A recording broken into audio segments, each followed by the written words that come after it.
Moi aujourd'hui, je vais vous parler d'un sujet très très important et qui est complètement d'actualité dans ce contexte-là, comme tu le disais Emilien, de rester à la maison, de penser l'avenir et d'essayer d'avoir des perspectives un petit peu plus joyeuses. C'est la reconversion professionnelle. Ah. Est-ce que vous saviez que 93% des gens, des actifs français, réfléchissent à se reconvertir? Qu'est-ce que Bah ça moi, je nous veux me dit ça? reconvertir en radio, hein, donc. Ben voilà. Mais qu'est-ce que ça nous dit ça, Emilien? Eh ben ça nous dit qu'on a tous une vie de merde. Oh. Non mais que branlent les conseillers d'orientation? C'est un pari entre eux, c'est ça? Celui qui ruine le plus de carrières professionnelles à gagner? En plus, quand on se reconvertit en général, c'est plutôt pour faire un boulot qui n'a absolument rien à voir. Genre, t'es juriste et tu deviens boucher. Clairement, il y a eu sabotage. Ou pire, non-assistance à personne en danger. Moi, par exemple, mon conseiller d'orientation, il m'avait dit « Revenez me voir quand vous saurez ce que vous voulez faire. » Bon, Ouais. résultat, j'en suis déjà à ma 3e reconversion, quoi. Oui, j'ai sauté le pas, comme 38% de Français courageux.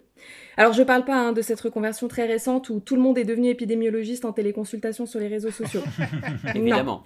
non. Je parle de vraie reconversion. Quand tu laisses derrière toi toutes ces années d'études, toutes ces années d'expérience professionnelle pour entendre ta mère te dire « Mais pourquoi ?» Mais pour te faire chier, maman, évidemment. Non, c'est pas vrai, maman, je t'aime et je sais que c'était pas facile pour toi de me voir passer de responsable marketing à Saltimbanque. Mais tu sais, c'est fou comme c'est devenu normal de changer de vie. C'était pas le cas il y a 10 ans, je sais pas si vous vous souvenez, c'était une folie, quoi.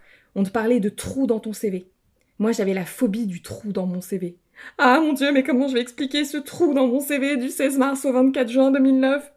J'osais même plus partir en vacances. Maintenant, c'est si t'as pas de trou dans ton CV qu'il y a un souci. Ah, et vous n'avez pas exploré d'autres univers? Ah, c'est dommage, nous on recherche un profil curieux, intrépide, aventurier, instable, voilà, oui c'est ça. Bref, vous l'avez compris, la reconversion c'est la promesse d'une vie réussie. Et comme j'aime bien finir par une petite citation, Theodore Roosevelt, paix à son âme, a dit « Crois que tu y arriveras et tu seras à mi-chemin ». Bon, il l'a dit en anglais évidemment, mais l'important c'est de croire en ses rêves. Et même si moi je me suis arrêtée à mi-chemin de beaucoup de rêves, n'empêche que mi-chemin, c'est mieux que rien.